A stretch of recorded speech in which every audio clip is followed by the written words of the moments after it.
teman-teman, kenalin, nama aku Tafila Maulidia. Kalian bisa panggil aku Tafila. Umur aku 20 tahun, pekerjaanku adalah mahasiswi psikologi di Universitas Muhammadiyah Malang. Nah, oke, kita langsung aja ke topik ya. Topik kita yang pertama adalah apa sih yang kita hadapin ketika kita akan memilih karir. Jadi kayak penjenjangan karir, kemudian gambaran umumnya ketika kita akan memilih karir itu keadaan dan permasalahannya itu seperti apa. Kayak gitu. Yang pertama, karir itu apa sih? Ada yang mendefinisikan karir itu adalah identitas diri. Kemudian ada juga yang mendefinisikan bahwa karir itu adalah final destination. Nah, aku baca nih di artikel punya Ibu Retno Johar Juliani tahun 2012. Beliau itu mengatakan bahwa para ahli itu sepakat gitu bahwa karir itu merupakan suatu konsep atau proses yang tidak statis, ingat ya, yang nggak statis dan tidak final, sehingga mengakibatkan banyak definisi dari karir. Jadi nggak kaget kan, kayak setiap para ahli, bahkan diri kita pun tuh punya gitu definisi tentang karir itu apa. Nah, kalau dilihat dari keadaan nih, pemilihan penjenjangan karir itu banyak dirasakan sama anak SMA kelas 12 sama mahasiswa semester akhir dan fresh graduate tentunya ya. Yang pertama, anak SMA. Apa sih yang dibingungin anak SMA ketika mereka dalam penjenjangan karir? Yang dibingungin itu adalah mereka tuh mau menentukan jurusan apa, sedangkan di seluruh universitas di Indonesia itu menyediakan banyak sekali pilihan jurusan. Nah, untuk setiap orang ini, mereka tuh nggak hanya cocok di satu jurusan aja gitu. Pasti ada beberapa jurusan yang cocok sama mereka gitu kan.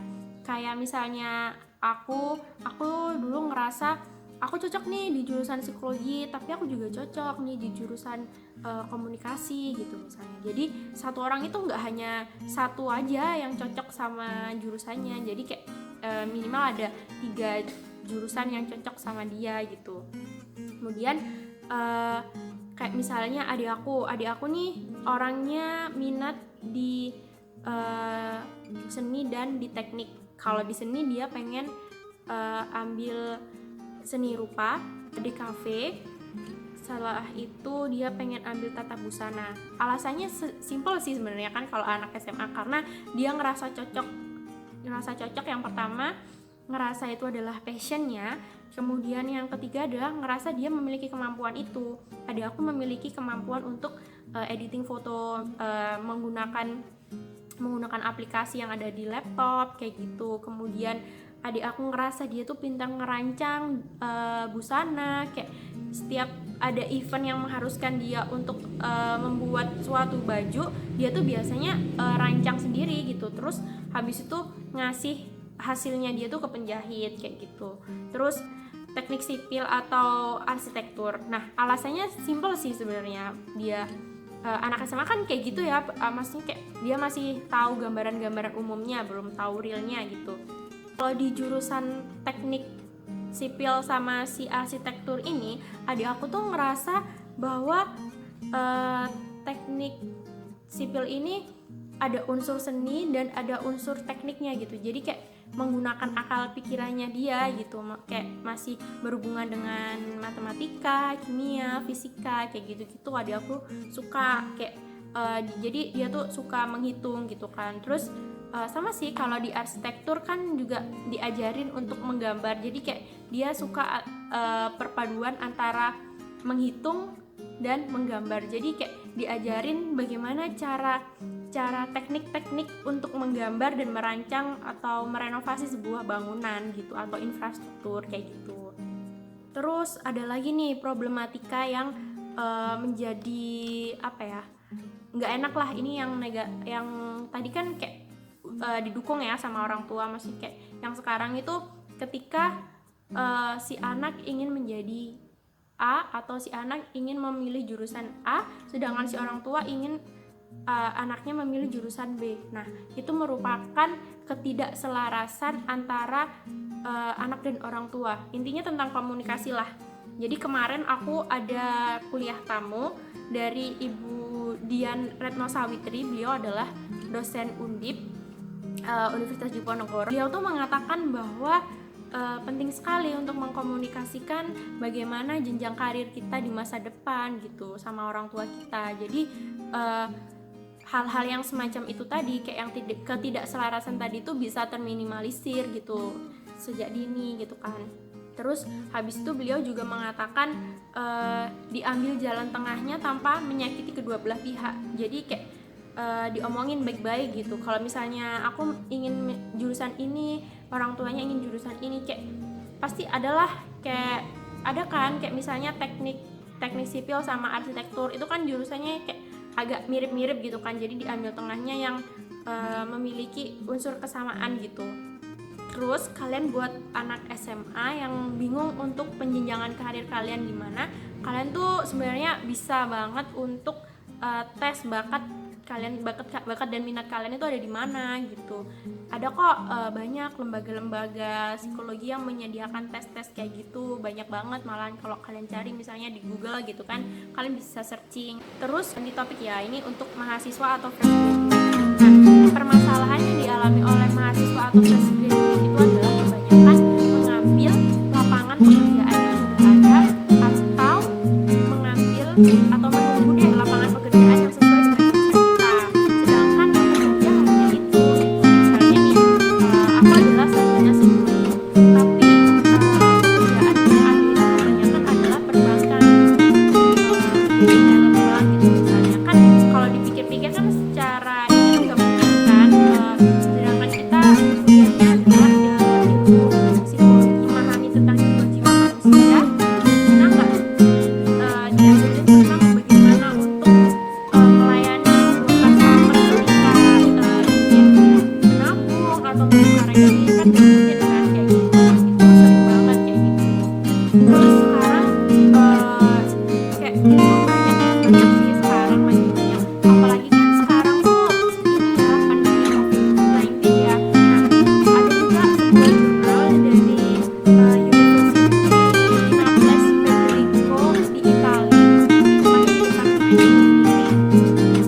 jenjang karirnya mau seperti apa itu harus dipikirin ulang gitu, karena banyak banget pekerjaan-pekerjaan yang dilumpuhkan atau kayak dimatikan sementara akibat virus corona ini, dan itu nggak tahu gitu mau sampai kapan. Sedangkan pandemi ini tuh nggak bisa diprediksi karena penyebarannya tuh sangat cepat banget gitu.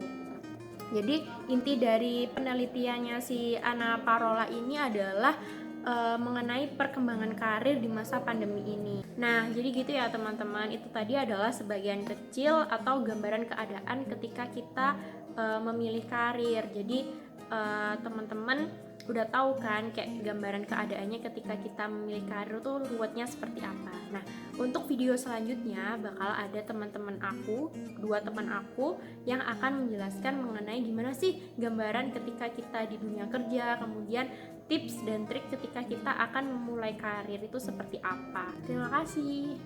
Halo guys, assalamualaikum warahmatullahi wabarakatuh. Perkenalkan, nama aku Alvini Widiatama Putri, bisa dipanggil Alfi. Aku mahasiswa psikologi semester 5 Universitas Muhammadiyah Malang. Oh ya guys, sebelumnya kan sudah dijelaskan nih tentang apa aja sih yang harus kita hadapi atau yang sedang dihadapi mengenai pemilihan karir itu. Nah, sekarang kita akan mengetahui nih apa aja gambaran yang ada di dunia perkuliahan maupun dunia kerja. Nah, yang pertama kita akan bahas tentang dunia perkuliahan terlebih dahulu. Untuk adik-adik nih yang sekarang kelas 12, pastinya sudah punya bayangan bagaimana dunia perkuliahan itu. Kalau kalian membayangkan dunia perkuliahan itu seperti yang di televisi tuh, itu sebagian yang nggak salah, tapi itu tidak semulus itu untuk mencapainya.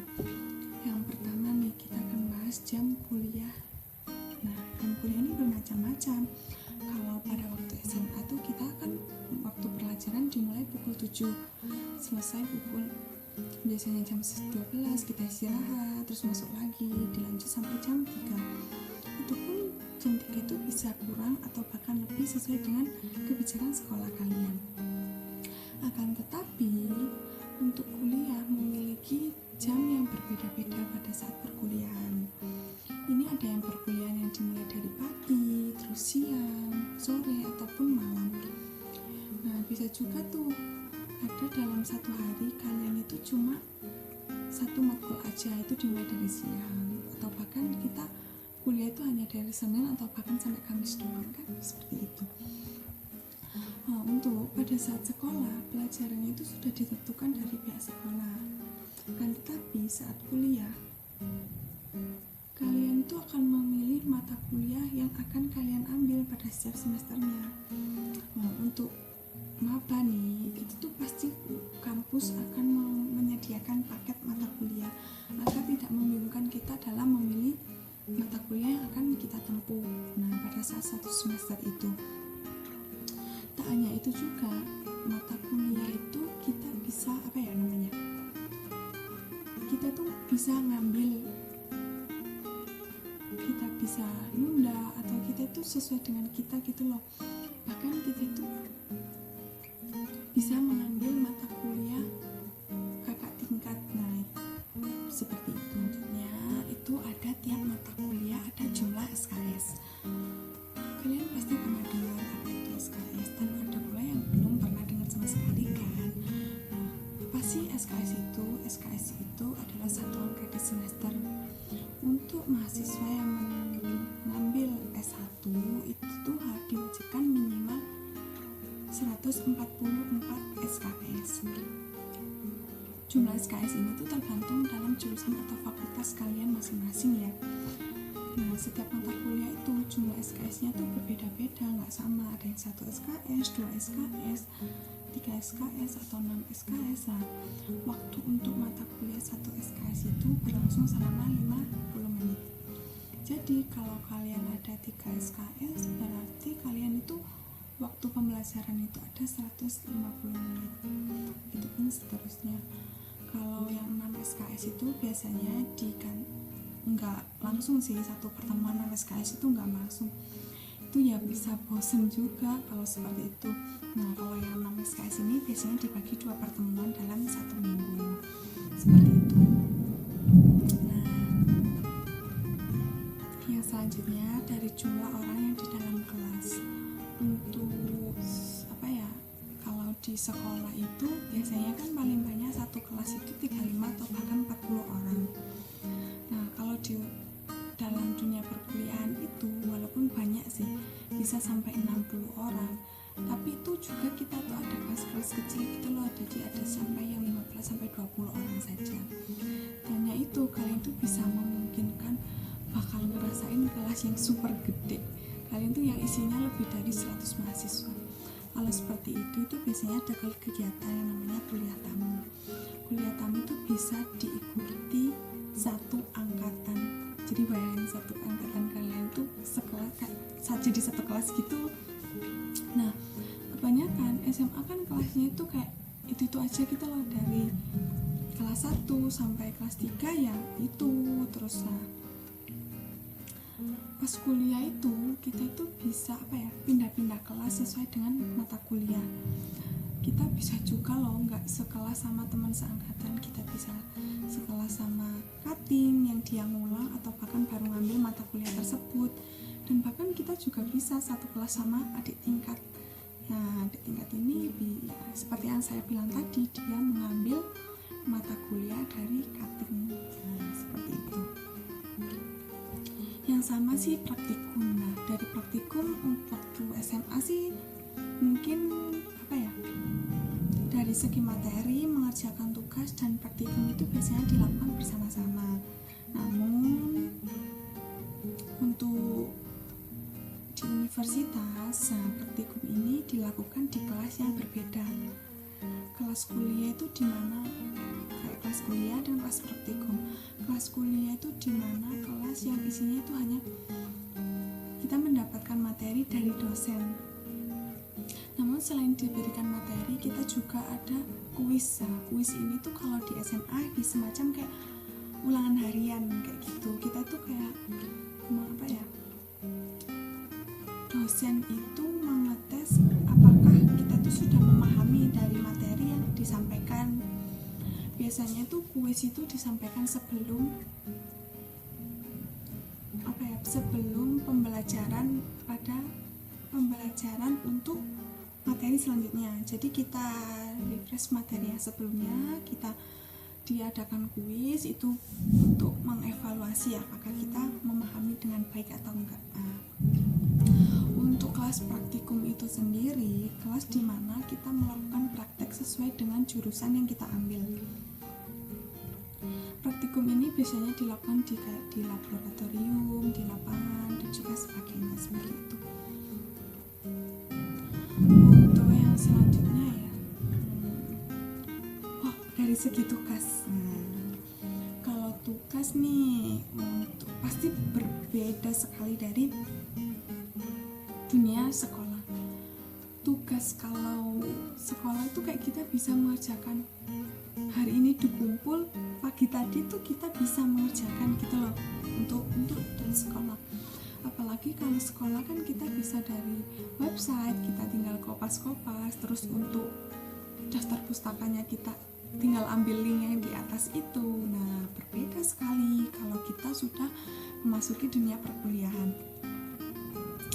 Untuk tugas kita diwajibkan untuk mengambil dari referensi yang benar. Kita harus ada mencantumkan kutipan-kutipan referensi itu. Jadi kita itu tidak bisa kayak kopas tinggal ambil tempel itu tuh nggak bisa. Itu tuh kalau itu bisa mengurangi nilai dari tugas tersebut. Kayak contohnya kita bisa mengambil apa sih definisi dari sekolah. Nah, kita tuh nggak bisa kayak ngambil dari Wikipedia definisi sekolah bla bla bla bla, itu nggak bisa. Kita harus menurut para ahli definisi sekolah itu apa. Kalau kita ngambilnya dari jurnal, kita mengutip jurnal itu, kita cantumkan namanya, terus tahunnya, seperti itu. Itu aja sih gambaran dari dunia perkuliahan. Nah, untuk adik-adik, apakah sudah memiliki bayangan gimana dunia perkuliahan? Nah, itu tuh dari segi akademik. Nah, ada juga dari segi non akademik. Segi non akademik itu ya bagian yang menyenangkan sih menurut saya. Kayak kita mengikuti organisasi. Kita mengikuti organisasi itu pastinya kita mengenal banyak orang baru. Nah, organisasi itu tidak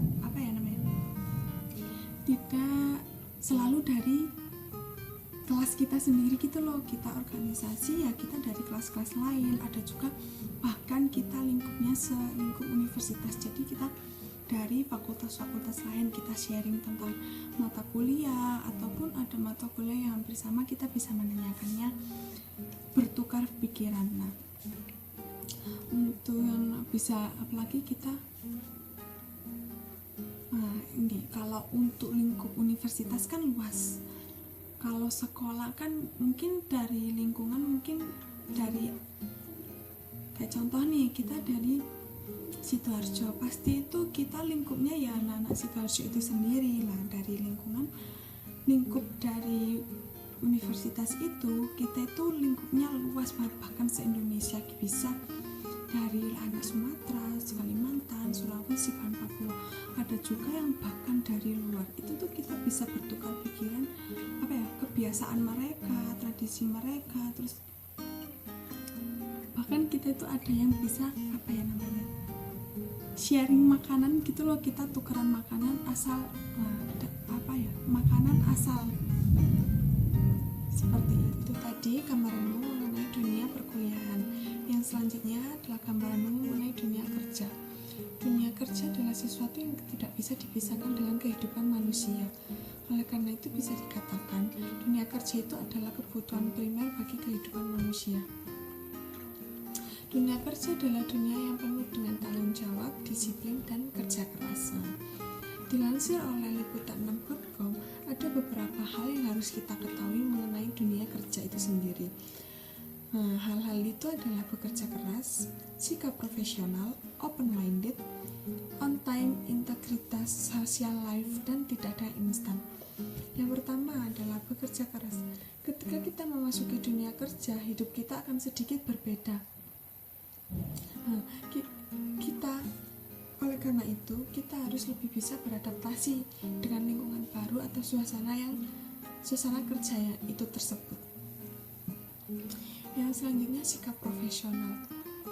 Nah, dalam dunia kerja, pintar itu kita dituntut tidak hanya harus pintar, kita harus bisa bersikap profesional. Kalian dianggap pekerja profesional apabila kalian bekerja secara maksimal, bisa mengatur waktu atau menghargai waktu, dan kalian itu bisa mengontrol emosi kalian. Nah, itu beberapa hal yang dikaitkan dengan profesionalitas dalam bekerja. Yang selanjutnya open minded. Nah, ini nih nilai plus bagi kalian yang bisa bekerja dengan berpikir terbuka, berpikir mengenai sesuatu itu bukan hanya dengan satu sudut pandang aja. Kita itu harus memikirkan dengan berbagai sudut pandang akan suatu hal itu. Nah, yang selanjutnya adalah on time. Mematuhi peraturan suatu perusahaan atau organisasi itu adalah suatu kewajiban bagi karyawannya. Nah, misalnya nih datang dengan tepat waktu, ini tuh terkadang hal yang sepele kadang itu disepelekan oleh beberapa karyawan. Oleh karena itu on time itu terkadang menjadi nilai plus bagi karyawan itu sendiri. Yang selanjutnya integritas. Nah, integritas ini adalah kejujuran, merupakan poin yang harus dijunjung tinggi ketika kalian itu bekerja di suatu perusahaan atau organisasi. Perusahaan itu selalu membutuhkan seseorang yang mempunyai integritas tinggi untuk menyelesaikan pekerjaannya itu. Yang selanjutnya social life. Social life ini kehidupan sosialmu itu berubah pada saat kamu itu memasuki dunia kerja. Ketika kamu menjadi seorang yang individualisme, pada saat memasuki dunia kerja, kalian itu dituntut untuk bisa menyelesaikan tugas bersama dengan tim. Nah, secara tidak langsung di sebuah perusahaan itu social life kalian itu akan berubah dan akan mempengaruhi mindset kalian terhadap sesuatu hal. Yang selanjutnya tidak ada yang instan. Terkadang fresh graduate dengan title lulusan seperti lulusan universitas yang ternama, itu tuh akan mereka tuh merasa bahwa saya ini loh pantas ditempatkan yang tinggi, padahal saya ini fresh graduate. Padahal semua itu tuh tidak baik gitu loh bagi kalian, karena semua itu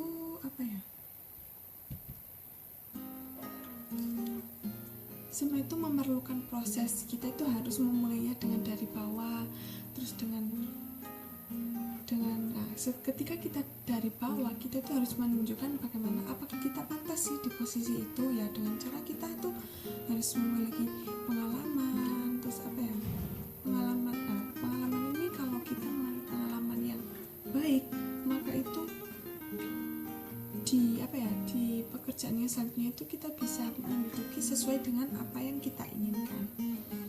Nah, seperti itu saja sih gambaran umum dari dunia pekerjaan. Tadi itu penjelasan mengenai gambaran umum tentang dunia perkuliahan dan dunia kerja. Untuk penjelasannya sampai di sini ya teman-teman. Kita akan memasuki materi yang selanjutnya. Bismillahirrahmanirrahim. Halo, assalamualaikum. Perkenalkan, nama aku Intan Adinda Priyanti. Biasanya teman-teman panggil aku Dinda. Aku seorang mahasiswi di salah satu universitas swasta di Malang. Nah, setelah teman-teman tadi udah dijelasin tentang macam-macamnya tadi tentang gambaran situasi saat ini, juga tentang dunia kerja seperti apa. Nah, sekarang kita bakal masuk ke pembahasan tentang career choice, dan mungkin kayak sedikit tips menanggulangi kebingungan teman-teman saat ini gitu. Jadi kira-kira karir yang seperti apa sih yang cocok sama aku, kira-kira aku kayaknya cocoknya di bidang mana sesuai dengan diriku gitu. Nah mungkin seperti itu. Oke, nah kita tadi kan udah ngebahas sebelumnya tentang gimana sih situasi dan kondisi saat ini gitu. Ada pandemi, ada COVID-19, terus jadi banyak kegiatan-kegiatan keseharian kita yang akhirnya terhalang gitu, dan segala macam. Terus juga tadi udah sedikit dijelasin juga tentang dunia perkuliahan dan dunia perkuliahan seperti apa gitu. Nah sekarang kita bakal masuk sedikit ke kayak apa ya, mungkin lebih ke career choice gitu. Career choice seperti apa. Nah jadi kita bakal ngebahas dari teorinya John L. Holland, atau biasanya itu teorinya Holland lah gitu ya. Nah ini tuh tentang mengkualifikasikan minat individu sehingga mereka dapat dicocokkan dengan pilihan karir yang tepat gitu, yang sesuai dengan dirinya gitu.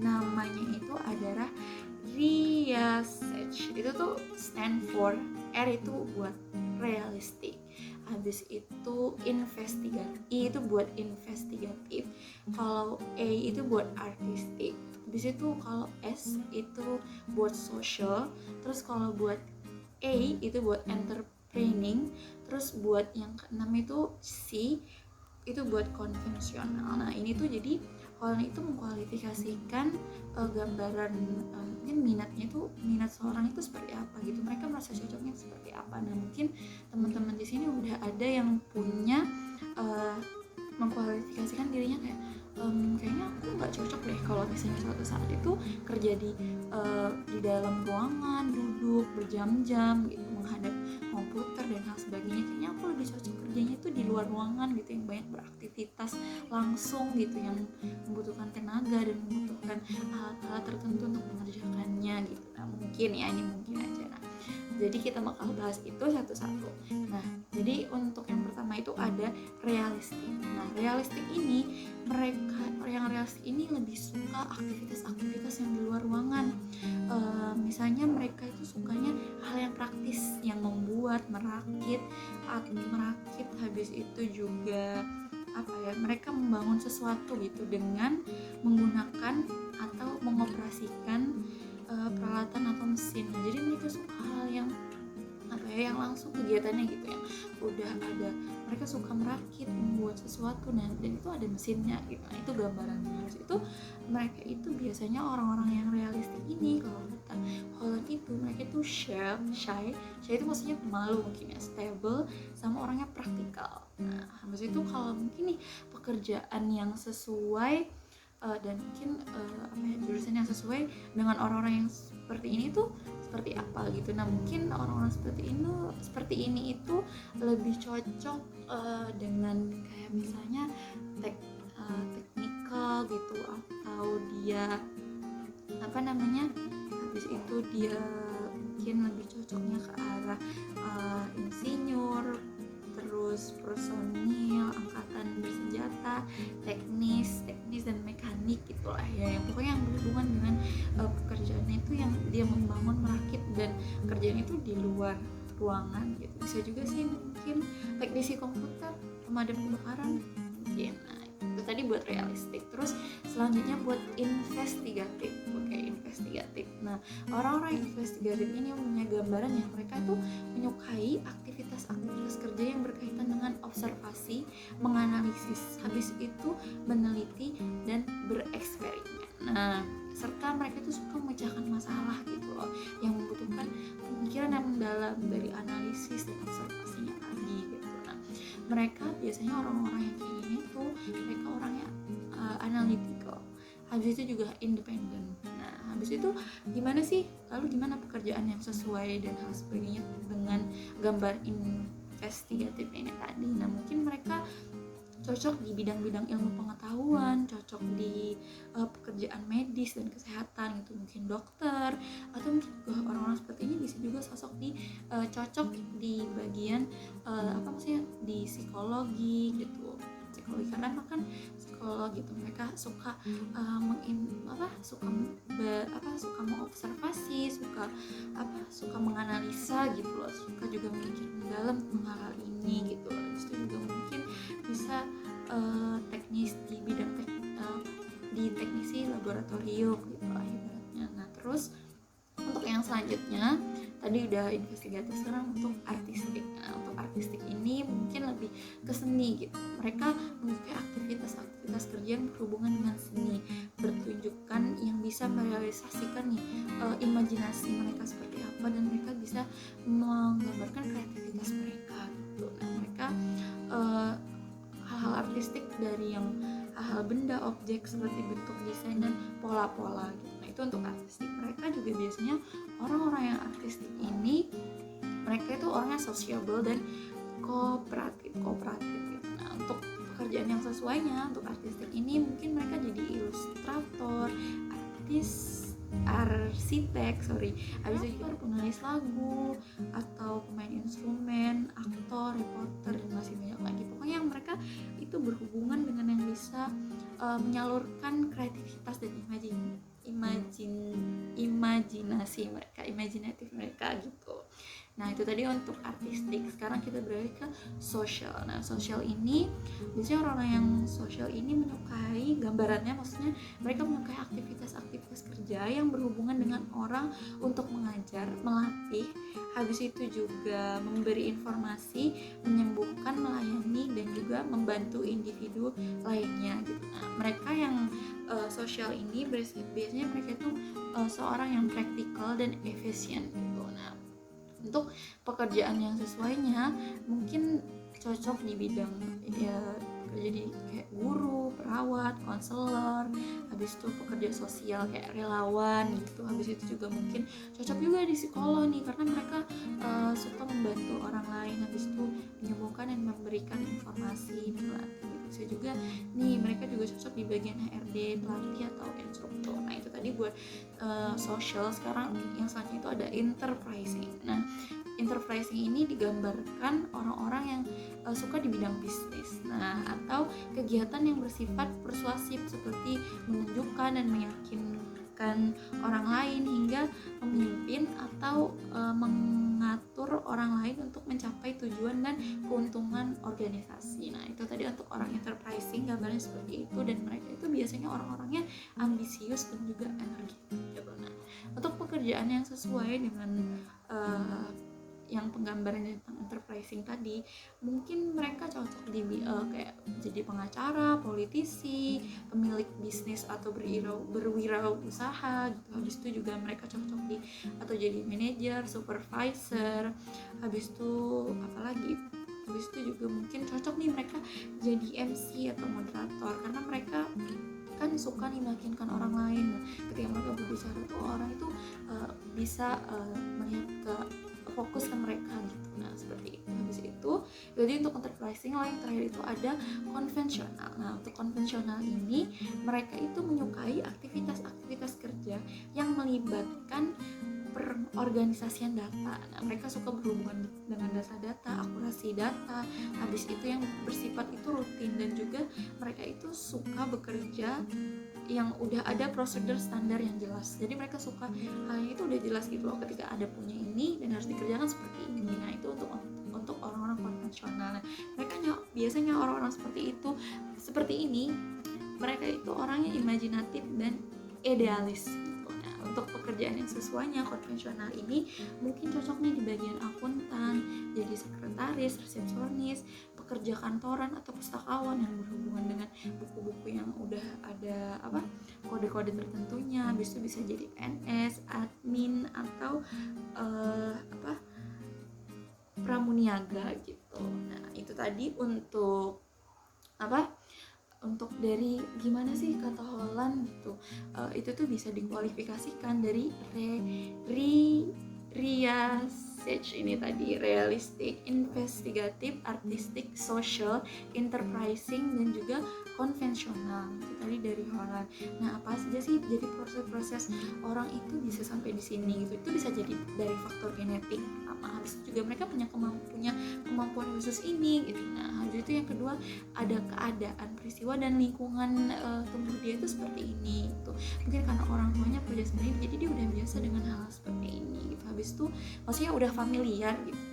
Habis itu dari pengalaman kerjanya atau dari pemberian tugasnya. Nah, habis itu sekarang kita masuk ke teori selanjutnya, itu ada konsep diri vokasional. Nah, di konsep diri vokasional ini ada namanya itu tugas perkembangan karir super. Nah, jadi di sini tuh kita bakal ngeliat nih, kira-kira teman-teman dari umur segini itu harusnya mereka harus punya perkembangan karir atau gambaran karir yang seperti apa sih gitu. Setelah tadi kita udah bisa kualifikasiin, oh aku nih di umur segini berarti aku harus sampai mana ya untuk mencapai ini, karena kan kita juga harus bertahap nih, nggak melulu sampai di sini, tapi harus punya plan-plan yang lain, dan juga di umur segini itu kita harusnya kayak gimana gitu. Nah, di tugas perkembangan karir super ini dijelasin.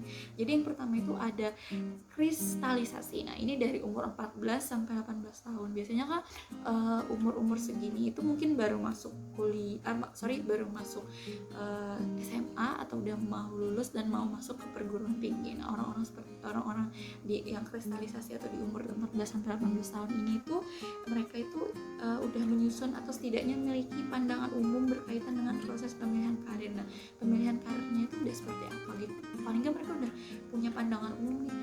Kayaknya aku suka deh main musik gitu. Aku suka hal-hal yang bisa aku bisa mengimplementasikan maksudnya dia bisa menggambarkan kreativitas dan imajinasinya seperti apa. Mungkin aku kayaknya cocoknya kerjanya aku mau kerja jadi jadi desainer gitu, jadi pelukis atau hal sebagainya gitu. Nah, udah punya gambaran umum lah ibaratnya dia tuh cocoknya seperti apa. Atau mereka ternyata kayaknya nggak cocok deh kerja di dalam ruangan duduk berjam-jam di hadapan komputer, aku sukanya kerja di luar ruangan. Nah, seperti itu untuk kristalisasi. Habis itu untuk sannya itu ada spesifikasi. Nah, ini dari umur 18 sampai 21 tahun. Nah, umur 18 ini kan udah masuk dunia kuliahan nih, mungkin teman-teman ada yang udah masuk dunia kuliahan. Ini 21 ini juga masih kuliah atau udah mulai ada di tingkat akhir gitu. Nah, biasanya individu mulai menentukan pilihan yang lebih spesifik terkait dengan pekerjaan dan karirnya. Jadi udah lebih spesifik lagi. Yang awalnya mungkin dia udah kayak gini, tapi sekarang dia kan udah masuk jurusan arsitektur gitu. Nah, berarti udah tahu nih, udah bisa gambar, berarti pekerjaanku ini nanti aku mau karirnya itu yang seperti ini gitu. Udah lebih spesifik gitu dengan apa yang ada yang mereka lakukan saat ini gitu. Habis itu yang selanjutnya itu ada implementasi. Nah, ini dari umur 21 sampai umur 24 tahun. Nah, biasanya individu ini biasanya menyelesaikan proses studi berkaitan dengan pemilihan karir dan mulai masuk pada pekerjaan-pekerjaan tertentu. Nah, mereka biasanya yang umur 21 sampai 24 tahun kan ini udah di jenjang akhir, sudah di skripsi dan juga udah lulus, sudah sarjana gitu. Nah, ini udah mulai masuk nih ke pekerjaan-pekerjaannya. Jadi dia udah sampai di tahap karir ini gitu, udah bekerja di dunia akuntansi atau yang misalnya dunia akuntansi, misalnya dia udah kerja di bank gitu atau udah kerja di perkantoran yang bekerja di bidang ini gitu. Nah, udah misalnya dia udah di masuk tahap ini gitu. Nah, itu implementasi. Terus selanjutnya itu ada stabilisasi. Nah, stabilisasi ini dari umur 24 sampai 35 tahun. Nah, ini biasanya mereka udah digeluti dengan lapangan pekerjaan. Mereka udah dalam bentuk perusahaan maupun wirausahawan gitu. Mereka udah di tahap ini gitu. Habis itu yang terakhir itu ada konsolidasi. Nah, ini dari umur 35 tahun sampai ke atas. Nah, ini biasanya mereka individunya udah bisa dikatakan mungkin beberapa udah mapan gitu, beberapa orang gitu ya. Mereka juga udah bisa bertindak sebagai senior, bisa sudah membimbing orang-orang, teman-teman di bawahnya karena mereka udah kerja lumayan lama gitu. Habis itu udah memiliki bawahan, mungkin habis itu juga selangkah lebih maju dalam karirnya gitu. Mereka udah punya tatanan karirnya itu seperti apa. Nah, itu tadi untuk tugas perkembangan karir. sekarang kita udah selesai nih tentang pembahasan tadi kan career choice seperti apa, habis itu juga tadi itu juga tahapan-tahapan perkembangan karir itu seperti apa gitu. Nah, mungkin itu ya dari pembahasan kita tadi. Setelah semuanya itu cukup dulu untuk pembahasan kita hari ini, dan juga setelah kita tadi bicara panjang dan kita berbicara karir dan juga pemilihan bidang yang kira-kira sesuai dengan kita nih gitu. Selain itu juga kita harus juga melihat ya dengan situasi dan kondisi saat ini, dan juga dengan keahlian kita itu kira-kira seperti apa gitu, keahlian kita itu apa dan minat kita itu apa. Makanya sangat penting untuk kita itu mengenali diri kita dulu gitu, dan mengenali batasan-batasan kita itu seperti apa gitu. Nah, mungkin itu penjelasan dari kami. Kami mau minta maaf nih, mungkin ada salah-salah kata atau ada hal-hal yang ternyata miss dan gak sesuai sama kalian yang nonton atau seperti apa gitu. Nah, kami berterima kasih karena sudah mau nonton sampai akhir ini.